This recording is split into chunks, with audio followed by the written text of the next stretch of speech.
everybody. Welcome back to the Noel Casler podcast, episode 128. Thank you for listening, as always. Appreciate all the nice comments. Brought out the old Martin today. Let's get into it, though.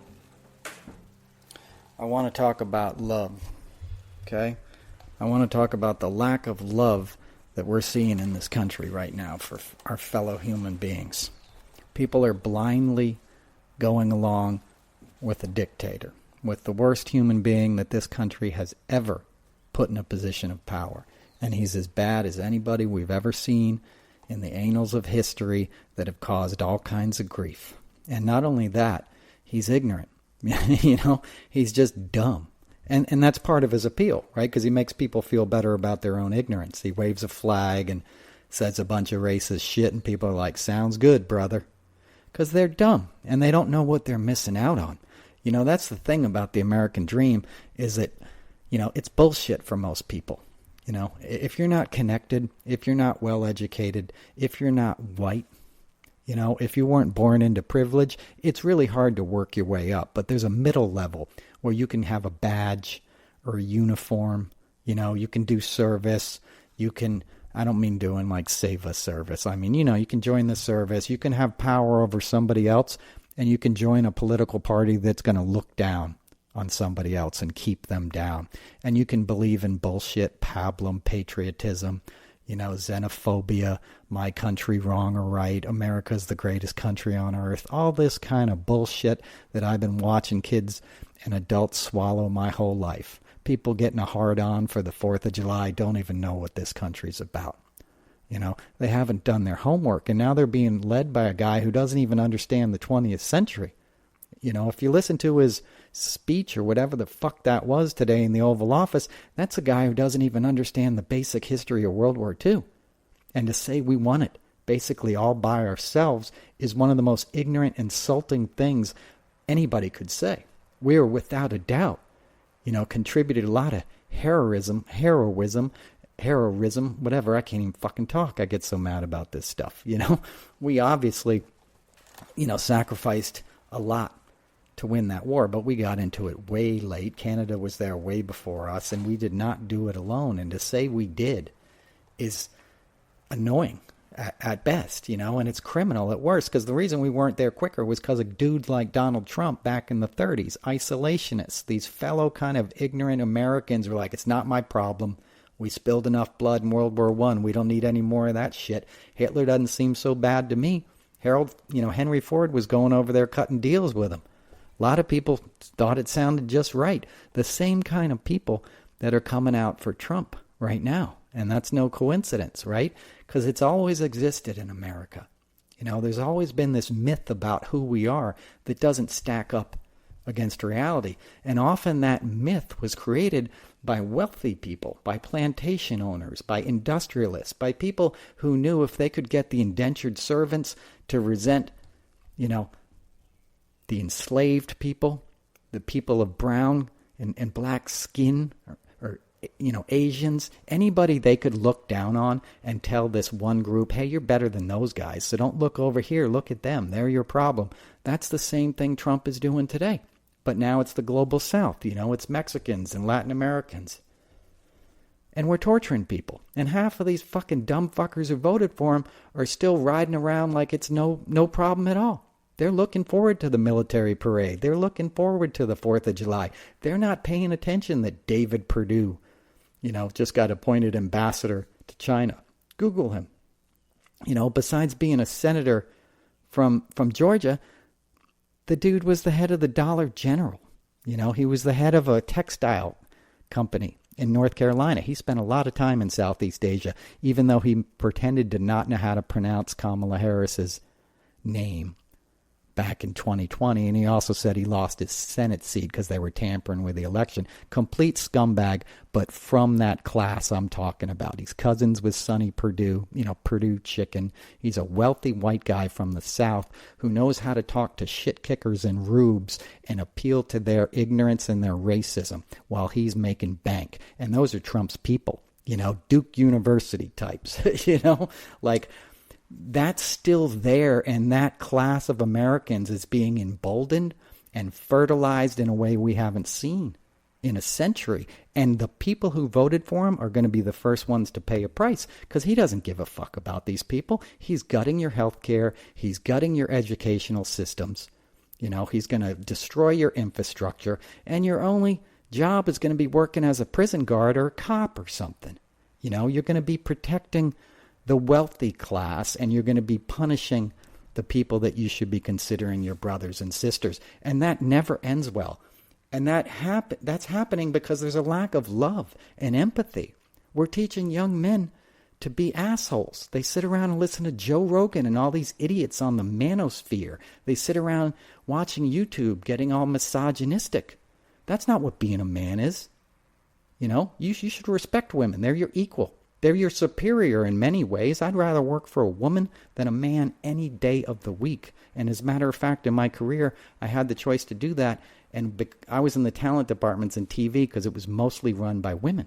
The dudes were all the directors and producers. They'd throw shit at you and have tantrums and stuff. The women I worked for would be like, hey, you feel okay? You've been working 20 hours. Why don't you go take a break? Go back to the hotel or something, right? And they got the job done, right? But this same kind of like tough guy machismo crap that's being pumped into people now is going to get them nowhere. Not to mention the sexual predation and all this kind of stuff that comes from the top down that Trump is endorsing. Half his cabinet are a bunch of perverts and freaks and drunks and drug addicts, which I'm all of those things, but I've recovered from them. You know what I mean? And I work on it one day at a time. And how do I do that? I have a higher power, right? I think it's something other than myself that's probably saving my ass and teaching me how to be a better human being. And I want to do that to stay sober. I want to be of service. I don't want to act out on my anger and my character defects. I don't want to rant on Trump all the time. That's why I'm not doing this podcast that often. I'm not trying to make a buck off this crap. I'm trying to just speak my mind, and I get enough comments that it might help somebody, so I codependently keep doing it, right? But I'm watching my country disappear before my very eyes. I'm watching people suffer, and it's only beginning. It's going to get so much worse, and I don't think people realize the kind of corruption that's going on, you don't get out from under. Trump's made $3 billion, $2.9 billion, okay, in 6 months, since he launched his meme coin and Melania's meme coin, and they did this world digital liberty Bitcoin thing that these companies that they've gone in business with, they're putting money in the Trump family's coffers like they've never seen before. And that's what this whole thing is at this point. The government is just a big grifting tool for Trump. And the more chaos, the better. That's what the tariffs are all about. He's just shaking down foreign countries, and I'm going to put tariffs on you unless you use Starlink. So he's making sure his buddy Elon gets a piece. You do business with us, I don't break all your merchandise. It's simple mobsterism, and that's all Trump has ever been. He's just a two-bit money launderer from Queens. He's dumb. His dad was dumb. They're both racists, His kids are racist. They're just the most unremarkable people you've ever met. If I could tell you anything about them, if you took anything away, understand that. And understand Trump is really sick and deviant, so he stood out in a family of mediocre, unremarkable people as exceptionally twisted. And they kept that a secret. Just like the Kennedys did with RFK Jr., though it was hard to keep that a secret, but he got away with it because he had a fancy last name and he had money. So he was insulated from the horrible things he did. White privilege, wealth. Because you want the ruling class. You got to protect them. If you don't protect them, what's going to happen to us? And if they find out about all the shit we're doing to everybody, that's the game. That's the gig. And we have to get out from underneath that. And how we do that is by opening our hearts, by expanding our awareness and our ability to love. You're not going to beat them with violence. You just never do. It doesn't work that way. And they got control of the military now, and you're going to see the crackdowns that are coming this summer, and a lot of people aren't going to have a stomach for it, right? But love is pervasive. Love will go under a locked door. Love sneaks through windows in the middle of the night. Love touches hearts and changes people. And I'm not just talking hippy-dippy shit. I'm talking about love for all of humanity. Not an attachment. I don't mean romantic love. I mean, what are you here for? What is that breath coming in and out of your body every day for? What are you gifted with, whatever it is that illuminates a soul and a body and a spirit? What is the purpose of that? What is the purpose of the clouds and the skies and the birds and the animals? Why do they care for each other in ways that we seem unable to? I got these geese that sit out in my yard all day and they eat the grass. They sit out by the pond and eat the grass. When one's eating, the other one's sitting there alert, looking around. And then they switch off, and they don't even have to talk to each other to do it. It's weird.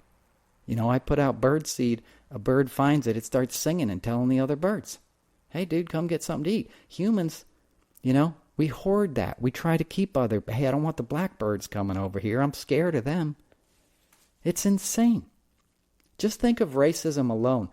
If anything has hobbled us, it's that, right? If we hadn't been so stupid and ignorant towards our fellow man, our fellow Americans, nobody would catch us right now. We would be so far ahead of the rest of the world in every way. We would be unstoppable. If we were like, come on, you know, build up your life, build up your family, build up your education, build up your skills, opportunities for everybody. Get on board. We got plenty of room. People would be so loyal to this country. They would work so hard. They would be so imaginative. They would use their ingenuity and their spirit to solve half the world's problems. And that's exactly what we need now, because the problems are so complicated. They're so complex. Climate change, global, you know, economies where little kids are, you know, making iPhones, and they're trying to bring that here, you know. The plastics, all the crap that we consume is killing the planet. So some idiot can make a buck and do what I just described. Buy a political candidate. Make sure you can never get out from under their wealth. The wealthiest Americans, like the top 1%, made like a staggering amount of money in 2024, like $2 trillion almost, just in the top wealth holders. That is an imbalance that you'll never get out from under. You won't recover from that. You're just going to be working for those people the rest of your life if we stay in that sort of model. Or we can evolve, you know? We can move beyond this. And how we do that is, you know, I don't have all the answers, but how we begin to do that, I should say, it's we be the best versions of ourselves we can be. You know, we expand our capacity to love and care for our fellow man, and that's available to you any minute of the day. You don't have to wait around to be helpful, to be of service. You have to just tune into life. You know, I got infested with ants a lot this time of year. I walk out on the deck and there's ants everywhere and stuff. And if you accidentally step on an ant, for me, it's the worst feeling in the world, because the other ants freak out. They come get the injured or the dead ant and they carry them off, and it's just like, it's cataclysmic in their world, and it makes me feel horrible. And it only happens when I'm unaware, right? When I'm aware of life and it all being, you know, around me and working to my benefit, I feel tuned into things. And there's still so much of that in the world, but we're being led astray by technology, by phones, by all the crap that we consume in terms of information, new media. There's no new media. People aren't journalists that are online. They're just scamming you for a buck. That's what it is, you know, and you could lump me in with that, but I'm not telling you to sign up for me or any of this shit. I'm not telling you breaking. I'm not a reporter. I know some reporters. I've had some pretty successful reporters in my family. I've been around media my whole life. I didn't go to journalism school. I'm not giving you any information about politics, you know, that I can take any claim over. I'm speaking my mind on some things. You know, I'd like to point out things that are obvious, like Mark Carney in the White House yesterday in the Oval Office, which looks like, you know, Imelda Marcos's shoe room, you know, where she beds her manservants or something. It's the most garish, ridiculous thing I've ever seen. Completely Trump's taste. You know, he's got the taste of, you know, like, I don't even want to get involved in that. You know what I mean? But Mark Carney handled him brilliantly. And I'm jealous. I'm jealous that, Canada has such a smart, sensitive leader once again. But he was like, basically, you're an idiot, dude. Canada's not for sale. Just like Buckingham Palace. And Trump's like, ooh, I like Buckingham Palace. And the owners tell me it's not for sale, meaning I'm not in charge. Neither are you, dumbass. The people are. That didn't even occur to Trump. It doesn't even occur to Trump that the American people don't want him picking a fight with Canada or Greenland or Panama. He thinks, oh, I won. I get the spoils of my victory. I own America now. I own everything in the White House and everything our government does, and that's how they're behaving.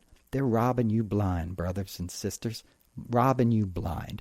And there's going to be nothing left when this is over unless we figure out how to stop them. And to stop them, we need a revolution. We need a spiritual revolution. We need to pick up where we left off in the 60s. Everybody kind of went into the 70s and 80s and cocaine and technology, and everybody got rich, and we kind of forgot about getting back to the garden. But we need to get back to the garden. We need to get back to nature. We need to get back to the essence of who we are. And it doesn't mean you need to leave the cities or anything. I mean, from a holistic point of view. You're just organic material walking through life. You pass another human, that's another dude in the same or woman in the same circumstance. How do you relate to your fellow man? Do you relate to them with an open heart, with love, or do you recoil? Do you react from a place of fear? Do you think God put everybody on the earth to hate each other, or whatever you want to call goddess, God? I'm not speaking religion here. This is not what I'm talking about. Okay, we got enough of that. We need spirituality. We need a consciousness and a transformation of our consciousness and awareness, like a revolution of awareness. And the good thing about that is you don't have to become a cardinal or a pope or a priest or an imam or somebody to achieve that. Not that there's anything wrong with that, but that's available to you at any moment of the day. You can wake up right now. And the easiest way to do it is to just become aware of yourself and the present moment. It's always right now, right? If you're like me, you spend half your time regretting what you did in the past and worrying about what's happening in the future. That's my basic state. I'm not preaching to you like I'm free from that. I'm in prison from that kind of thinking. And I have been most of my life, but I work at it every day. I work at, chipping away at the iron doors of my own ego with my little file. That's what all these instruments and stuff are there for. They're just trying to get me in the moment. You can't see my place, but there's paintbrushes, there's pens, there's something where I'm just trying to express I'm here in this moment. And when I do that, when I successfully do that and get out of my head for a second, I get in to my body. I get into my presence. And I get out of my own way. And that's where clarity comes. That's where wisdom comes. That's where thoughts come that let me know that everything might be okay. That everything might just be a test. It might be an opportunity to change things. Not that there's anything good about this. There's horror everywhere right now. We might have a whole new horror in Southeast Asia if Pakistan and India escalate this situation. And while that's happening, Trump is rage tweeting about his resentments, about Joe Biden, about 60 Minutes, about all these stupid things. If you're in AA, he's like a newcomer who doesn't shut up. He's why you don't let newcomers talk a lot of the time. He needs a sponsor. He needs recovery. He's got nothing but junk and garbage in his mind, and he's acting out on it every day. And the world is crumbling around us. Shit's spinning out of control. We got a drunk at the Secretary of Defense at the Pentagon. Jet fighters are falling off of boats, off of aircraft carriers. We've lost 2 in the Red Sea in a week.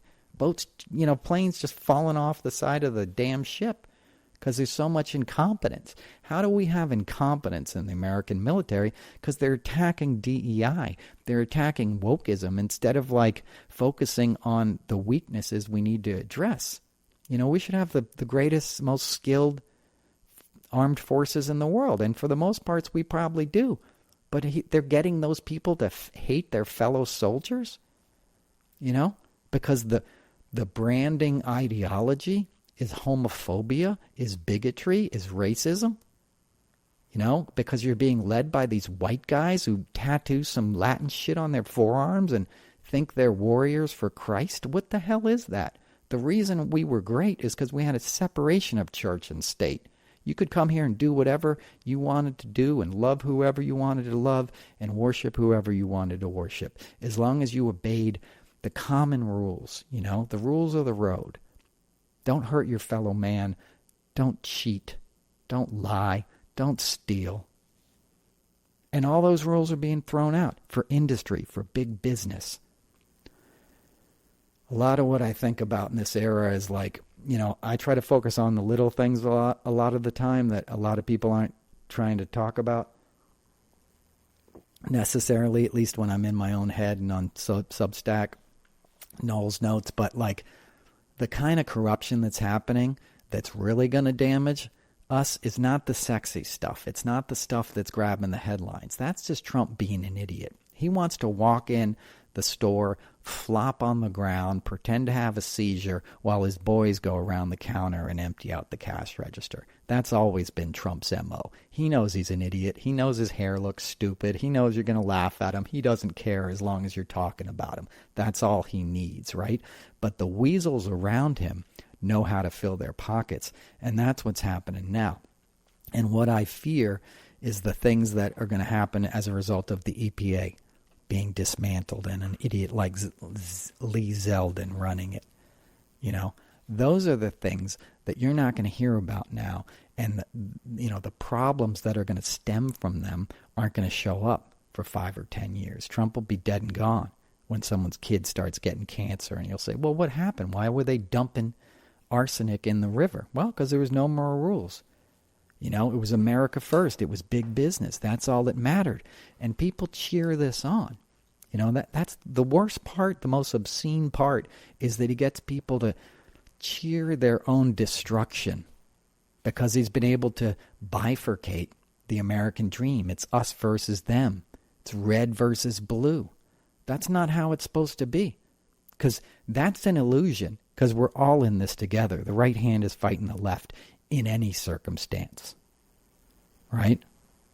I mean, I'm just talking domestic politics now, but he's doing it to the whole rest of the world. It's the worst thing a leader can do is divide a people. The best thing a leader can do is bring people together, because if you can harness the talents of all humanity and get them to work under one umbrella, you're golden. Especially if you incorporate nature and animals and learn to care for animals and the planet, and all the flora and fauna on it. That's when you're cooking with fire, man. And that's what we need now. We need all hands on deck. We need people to figure this shit out, because it's spinning out of control just from an environmental standpoint. And it'll be too late. It's already kind of too late to do anything about it, right? Like, the world is not getting cooler. It's only going to be as hot as it is right now. If we shut down all fossil fuels tomorrow, it would stay as hot as it is. It's not going to get cooler again, but we can stop it from continuing to heat up. And that'll, be the difference as to whether we survive as a species or not, essentially. And that's hard to wrap your head around. And they don't want you to wrap your head around that. They want you to think about Elon Musk taking people to Mars, or Jeff Bezos taking his little dick rocket, taking Katy Perry into outer space. I've worked with Katy Perry a bunch. She's no astronaut. Okay? I'll just put it. I did Super Bowls with her, presidential inaugurations. More power to her. My buddy was her roommate in L.A. before she was famous, and she would get in the hot tub topless. I'm not trying to get all... He had a famous father. But anyway, what are we talking about here? Space exploration for celebrities, billionaires, and their ego, rocket trips to Mars or to the, outer space. It's just stupid. We got to save this planet. We got to save the people on it. We can't let children starve, which is going to happen all over this world. You think things are bad now with xenophobia in terms of immigrants? Wait till 10 million people are upended from their home countries, and they have no choice but to migrate north, because that's going to happen. It's going to happen all over the global south, and you're not going to be able to stop 1 million people coming over your border. So what are you going to do about it then? It's much better to prepare for it, to meet the problems where they arise, to use our vast wealth and the knowledge that we had before we just dismantled the United States government and USAID and all the things that, provided soft diplomacy and technology around the world. It was much better to pump money into that and go try to deal with these things on site than to just wall ourselves off from the rest of the world and say, drill, baby, drill, and you don't need a government. Just leave it in my hands and buy my crypto and whatever. Okay, I'm off to the golf course for another 3-day weekend. Here's some tweets and some memes about how much I'm kicking ass, And people buy it. They're so blinded to the corruption. They're so jacked up on Fox News and Rush Limbaugh and Joe Rogan and all these fucking morons that are just picking the meat off of your bones and your children's bones. And you're going to be living in a rusted out trailer, in a town with a meth lab and a tattoo shop and a gun store and no public education. How do you think that's going to work out? What do you think that's going to look like? It's going to be dystopian, and that's where we're heading. That's where we are half the time already in a lot of these American cities. And I understand people are pissed off about that, feeling left behind, but you missed the big play in the 80s. You missed the big play when Ronnie Reagan was doing this to you. You don't have to miss it again. You're missing it big time now, but you don't have to. And I know people that listen to this podcast are not missing it. I know I'm preaching to the choir, but that's what I care about.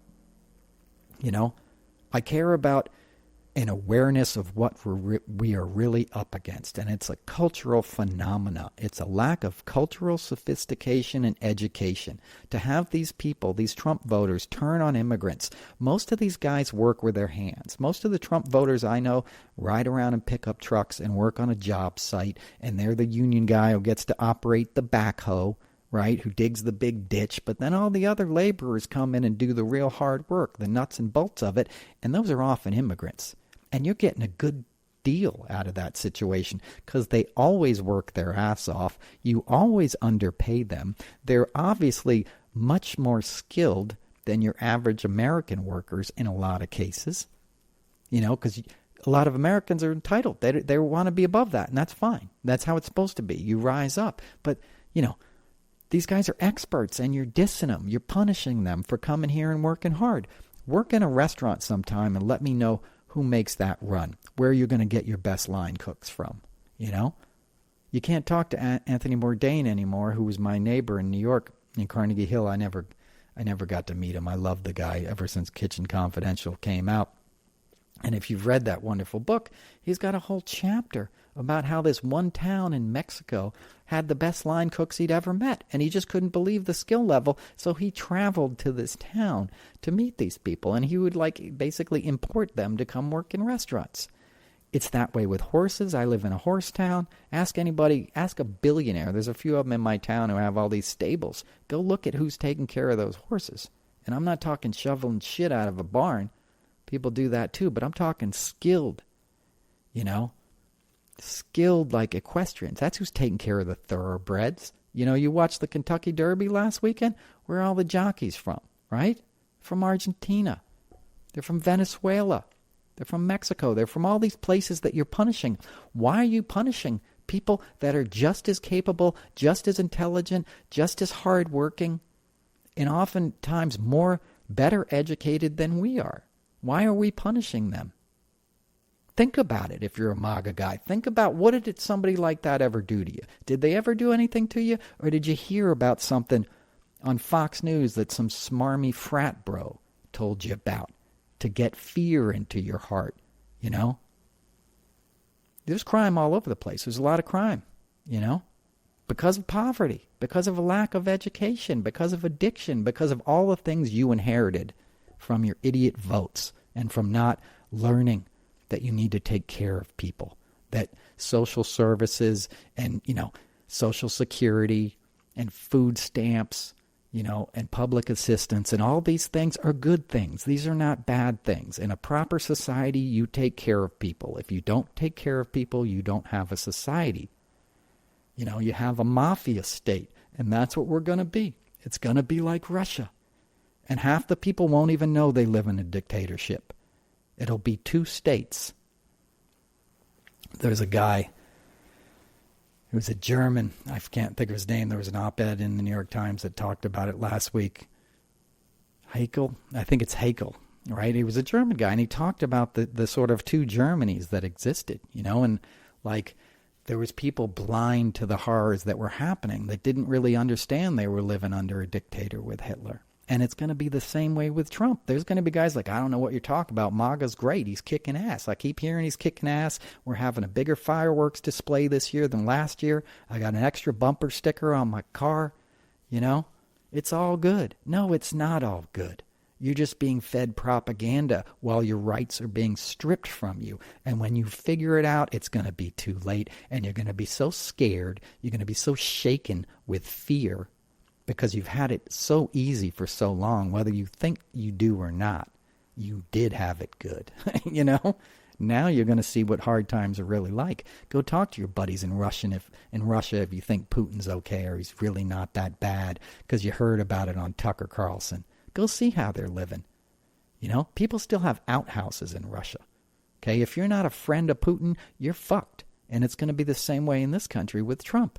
And that's the opposite of what America was supposed to be, right? We're supposed to be the land of opportunity. If you were willing to come here and work hard and get an education, you could work your way up. We all know there was all kinds of, slippery ladders involved in that. And there was all kinds of protectionism and country club elites and the Ivy Leagues, and there was all kinds of ways to ensure that there was a ruling class, right?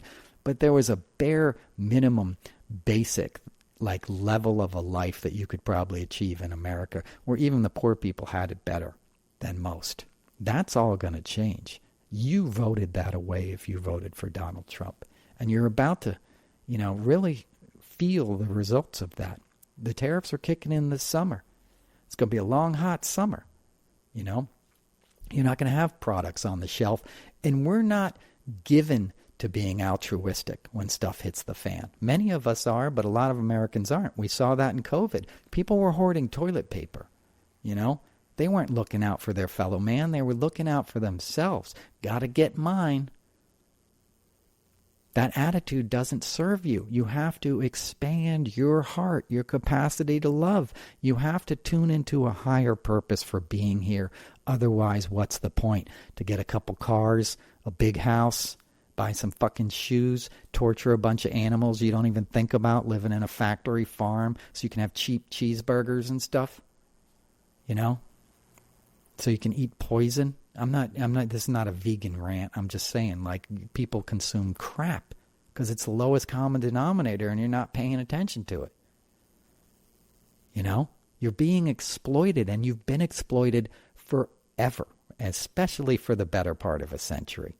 Right? But there was an opportunity to carve another path, and those paths are being plowed over, and you're going to have tanks, in American cities.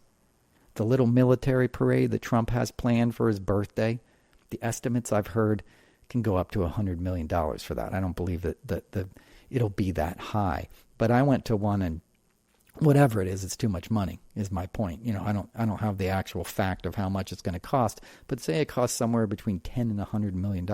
That's absolutely ridiculous. I went to a parade in 91 when I lived in D.C.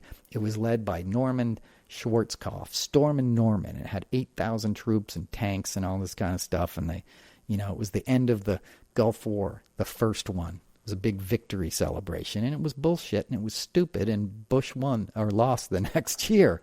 You know what I mean? And we were back in a war with the same country a decade later when his son got a chance to take over. Not even a decade later, the end of the decade, right? We're not a country of big military parades. Ticker tape parades when we win something big. A canyon of heroes, fine. But not this serving the dear leader, North Korea, Putin-esque Red Square kind of bullshit with tanks and, guns. And it's just stupid. It's not who we are. And look, those MAGA guys are going to eat that shit up. People love that. We're a generation raised on Rambo and all this kind of bullshit.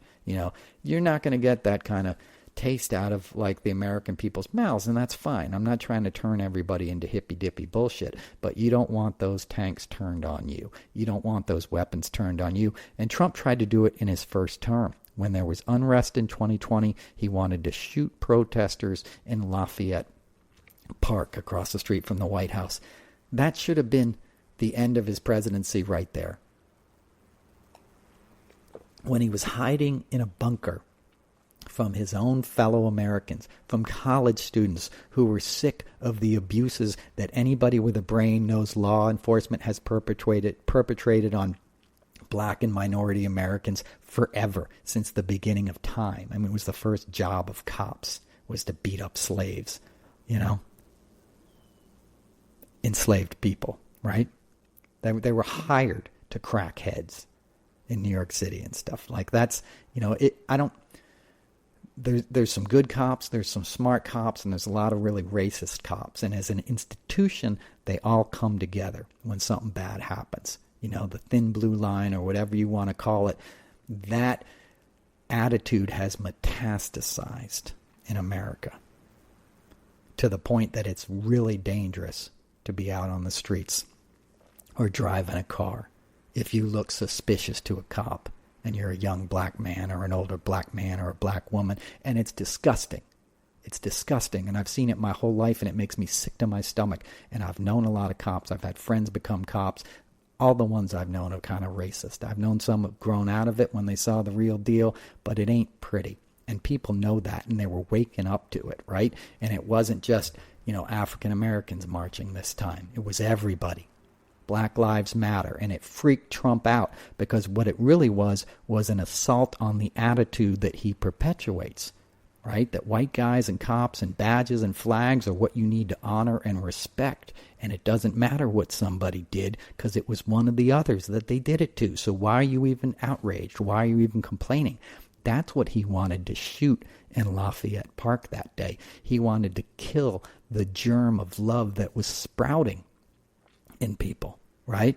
The seeds of a transformation in our consciousness and how we treat each other and how we police this nation. That's what they wanted to tamp down. That's what he was yelling at General Mattis. Well, just shoot him in the legs or something. Teach him a lesson. This must not stand. That was the desperate gasp of a racist. And that should have been the end of him, right? Or 6 months later, when he sent his goons to attack the Capitol, it should have been the end of him. But it's so pervasive.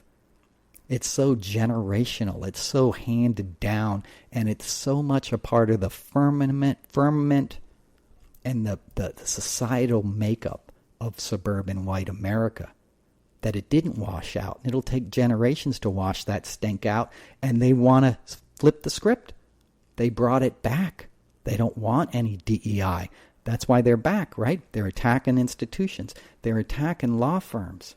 They're attacking anybody who would teach you that equanimity and equality and civil rights belong to every American, regardless of their creed or the color of their skin or their sexual orientation. That's what they're attacking, because they don't want an America where that exists. They want to protect the sort of brutality and mediocrity that a few at the top can exploit for their own gain and their own power and their own profit. And that's exactly what we're seeing. And if you go along with that, you are participating in the destruction of this country and everything you pretend to love. Period. That's why he's going after the Kennedy Center, right? And all the arts organizations in Hollywood, because he wants the culture to reflect his same myopic racist views, right? And if he gets away with all this, he wins in a way, right? Because you're raised on that. You don't know any better. He's going after PBS. He's going after Sesame Street. He's going after Mr. Rogers. I was born in 1971. I was sat down in front of PBS. Single mom, dad was gone, lived at grandma's house. I remember my grandma sitting me down, on a carpet, on the 70s shag carpet. Said, watch this guy. He really cares. You can learn something from Mr. Rogers. He's a smart guy. And what did Mr. Rogers teach us? If you're in my generation, he taught us everything. But he taught us how to control our emotions. He taught us how to love our fellow man. He taught us how to be kind. And that felt good in a world that didn't look kind. Those were important lessons, you know. And Trump knows that. He knows what that represents, and he wants to kill it. He'd rather have kids listening to fucking Joe Rogan or something, watching UFC. You know, I met Mr. Rogers. I think it was 1997. It was the Daytime Emmys, and it's a show I used to do, and he was honored in New York. Got a, Lifetime Achievement Award or something from the Daytime Emmys. Mr. Rogers, right? So it was an amazing event and stuff. It was amazing to be in the room with him, and that was made basically like soap stars and stuff in the rest of the show and Oprah. And we had these town cars that, you provide. So they'd come out and they'd get in a limo and they'd go on their way. When Mr. Rogers was done, he came up to me and he said, I'm not going to get in that black car. Can you just get me like a cab or something? He didn't want the fancy car. He wanted a cab. And I said, yeah, no problem. And so I said on my little radio to my buddies that were working with me, I was like, let's get a cab for Mr. Rogers. And now this is the end of this show. So everybody's pouring out of Radio City. There's cops everywhere. Like it's a tough time if you know New York City. Like a show's emptying out into the streets of New York. It's just freaking chaos, right? So I get a bunch of my buddies and we run out to 6th Avenue and we can't get any cabs to stop. They're all off duty. And finally I basically throw my body in front of a cab that's trying to make I think it was a right onto 51st Street or 49th Street or something. And I sort of throw myself in front of this cab, and I stop, and it says off duty, and I go around to the passenger window, and the guy rolls it down. He's like, what are you doing? Let me go, And I said, look, I need a favor. I work on this TV show. I got a celebrity in here. I need to get him in your cab. I need to get him out of here. And he goes, who is it? And I said, it's Mr. Rogers. And this guy's eyes got so wide. He was from, Africa. He had this mellifluous, beautiful accent. He goes, Mr. Rogers? Mr. Rogers? It would be my honor. It would be my honor. And he got out of that cab, and he opened the door, and I told my buddies, bring him out. I got a cab for him. We brought him out. We put him in that cab. He thanked us all, smiling, shook our hands, thanked the cab driver. This guy was beaming. Thank you, thank you. The driver was like, thank you, this is my honor. Put him in the cab, he took off. Made me tear up, made us all tear up. Because love is universal. That's an American export. That's a beautiful thing. That traveled, across continents to a continent that we've only abused in the worst possible ways. Right? That guy had every reason to be resentful about everything about America, given his history, of colonialism and who he was here in this country working. And he could see what love was, He was honored to drive Mr. Rogers, a little PBS show for kids, right? It's not a little show for kids, right? It's part of what's best about us, teaching love, empathy, inclusiveness, We can do that. We're great at that. Our art is great. Our music and culture are great. I talk about it all the time. You look what the African American community has given us. We've abused them since the beginning of their origins in this country. What do they respond with?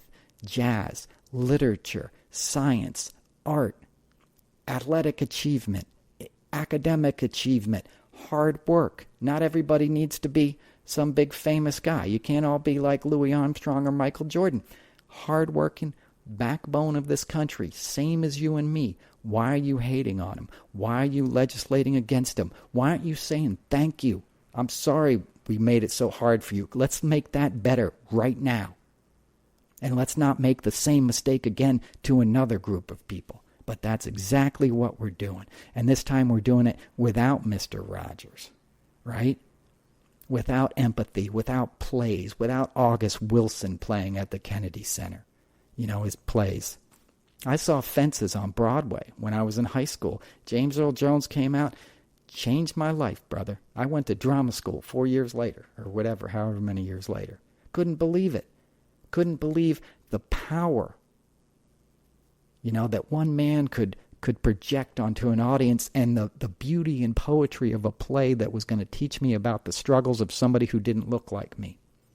And I was going to walk out of that theater different, changed. My heart would be touched. Look at Hamilton. More recent example. I worked on the Tonys for 20 years. It's coming up next month. A month from this weekend, actually. I don't do it anymore. Last time I did it was with Bruce Springsteen. But, not to name drop. But I was there the night Hamilton won. And we were actually, we were in the Beacon, because the Garden was under renovation, or the Radio City was under renovation that year. A few years we had to do it at the Beacon Theater. It's owned by the same group. Madison Square Garden owns Radio City and the Beacon. You don't need to know all this, do you? So we did it at the Beacon, which is a much smaller thing. So there's an alley kind of on the side of the Beacon.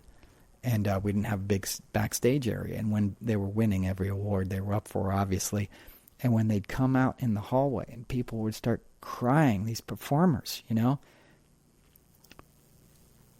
it was just amazing, It was just amazing.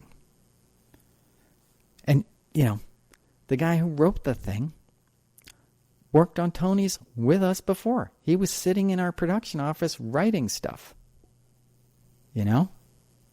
If you ever watch the one where Neil Patrick Harris did this incredible opening, he wrote that opening. Whatever. I always forget a name. I've met him a million times. I can't think of his name from the Heights and stuff. But anyway, that's what you want. You want things to evolve and include more people and infuse things with more talent and more light and more rhythms and more spice. That makes us all richer and better. The girl who played the Schuyler sisters, one of the Schuyler twins, wonderful actress, I can't think of her, Renee Gooseberry or something. And we had them sing at the Super Bowl in Houston the first year Trump in his first term, like his first Super Bowl when he was in office. And I just remember like the feeling of horror, in the arts. Like it was the first example of like, man, this isn't working out the way we thought it was gonna. You know what I mean? We're not going in the right direction for it. And that looks like child's play now, that first term. I don't think back then when we were worried about what this meant, for our country and our cultural institutions, we could have imagined where we'll be now, where he's shutting them down. If you've read Noel's notes or you've seen me live, you've heard me talk about the Kennedy Center Honors, and that's how I started my career. He's destroying it. Mark Twain Prize, last one just went to Conan O'Brien. There won't be any more. They're not going to give it out unless they're giving it to some, hack MAGA comic. The last one of those I did was with Bill Cosby, so. And I used to go watch him tape The Cosby Show. And when I was in high school, my grandfather worked for MSNBC, or not MS, it didn't exist then, NBC. He was a computer guy. My step-grandfather, Vince, who doesn't listen to this podcast, but he's a lovely man. He's 94 right now, and he's probably watching TV to see who the Pope is next. And he loved Pope Francis, and so did my grandmother. And my step-grandfather was a Jesuit priest before he married my grandmother, as I've told you before. And they spent their lives in service to other people. The whole Jesuit philosophy was how you improve the world is educating people, right? You educate the poor. You educate and feed the poor. And that lifts all boats. It's not a bad philosophy, right?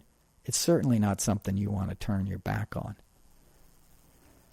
We're turning our backs on humanity. We're turning our backs on the best versions of ourselves in favor of what? Darkness, brutality, ignorance, violence, isolationism. And Trump's not really an isolationist either. He's taking money from all over the world. That's what all these, Bitcoin, meme coin, whatever you want to call it, all these cryptocurrency scams that he's running, that's what it's for. It's so you can put money directly in his pocket. You can pay him bribes. That's all he's doing. He's just looking to collect bribes. I got the power. I'm going to shut everything down unless you pay me, and then you can play ball. Simple as that. It's simple mobsterism. He's a thug, you know? But the whole world's going to pay a price this time, and we have to stop it because our lives are short, right? No matter how long you live, it's the blink of an eye, okay? So we're trying to keep the ball in the air for the next generation, and we can't let it hit the ground. We can't, because it's going to be that much harder to pick it up again. It's incumbent upon us to do all we can to stop this. And I know it's tiring. I know everybody's weary. I know people want to check out, but we can all do something. You remember when I started this podcast, I told you the idea I have about life is that, like, if you ever look at a fish swimming in the river or something, I have a river back here behind the property. If you watch a trout or something and the sunlight gets through the water and hits the scales, you see a rainbow, right? Each scale on that fish has a different hue that it reflects when the sunlight hits it. It's all one organism, but there's purple, pink, red, green, brown, all these beautiful different colors. And they make one organism that flows through the water and reflects the rays of the sun and the beauty and the nurturing aspect of this planet. That's what we need to do. That's it. You need to think of this as one organism, right? And right now there's a cancer eating away at the soul of this nation, okay? But the disinfectant, right, the antidote to fear and ignorance and anger is light. It's love. It's love for your fellow man. Not a love between you and me, a love for all humanity, right? As Stevie Wonder said to me. And for you guys who don't know that story, come see my live show and I'll tell you.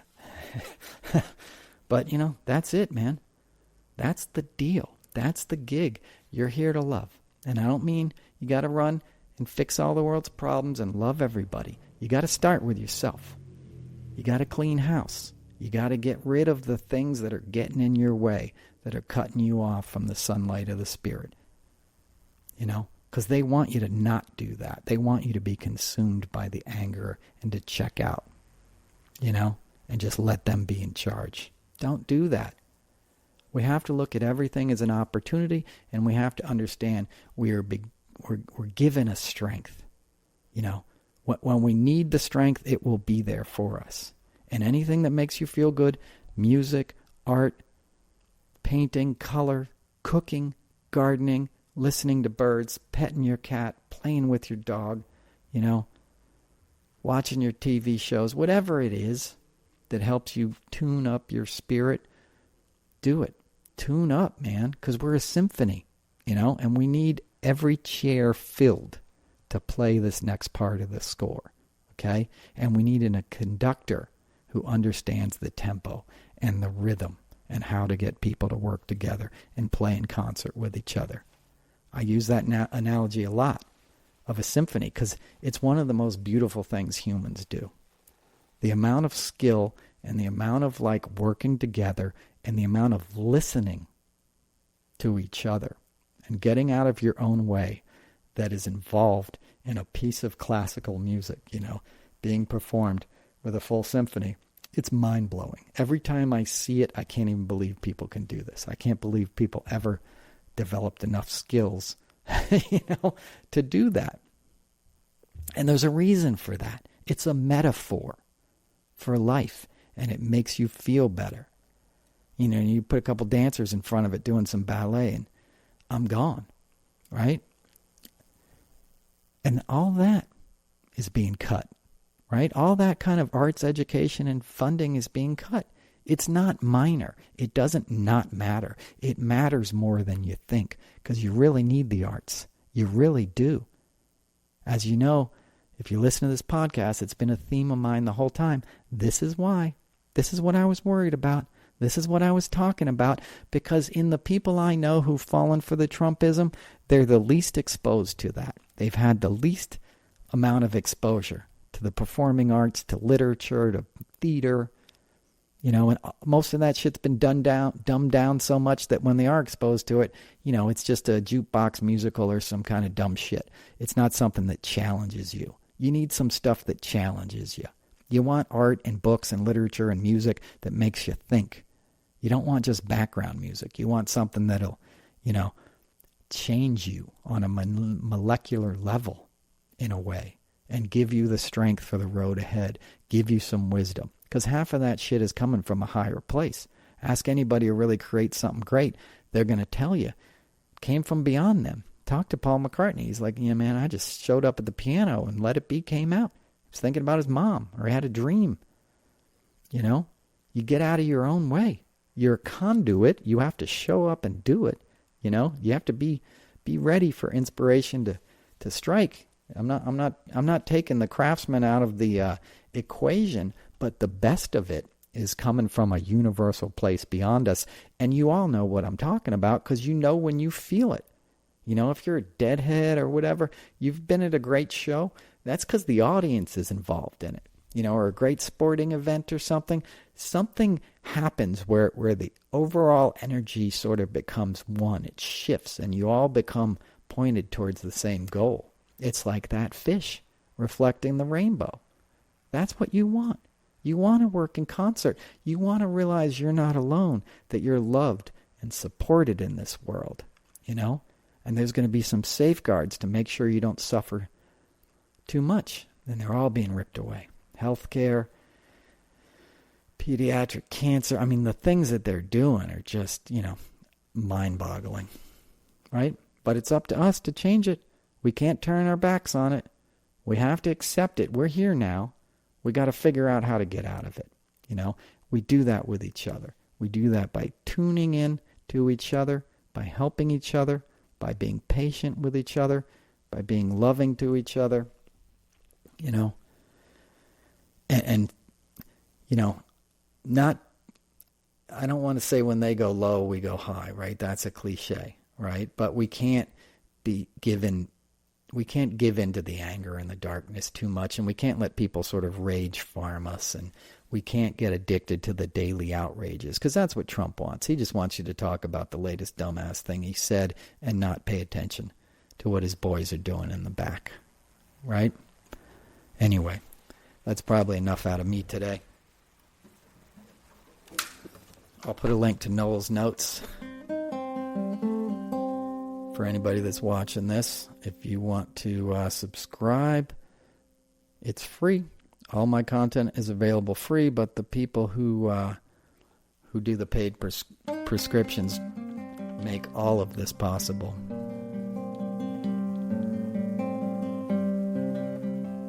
Thank you for listening. Thanks for all the support. You can listen commercial-free to this on Patreon. I think it's like $5 a month. You can share it on YouTube or whatever it is. You can do whatever you want. You should just love each other more.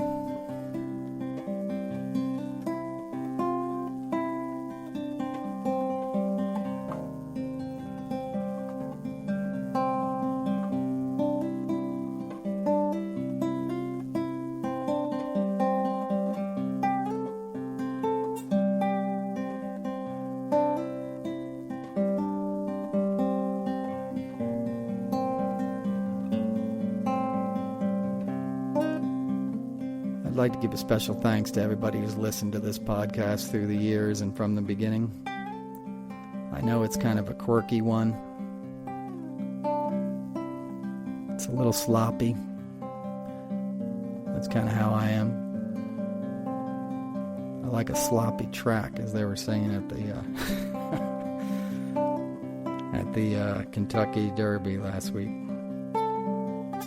It's been raining the whole time I've been doing this. Metaphorically. And we're in the mud now. But we can do this together. We can run our race.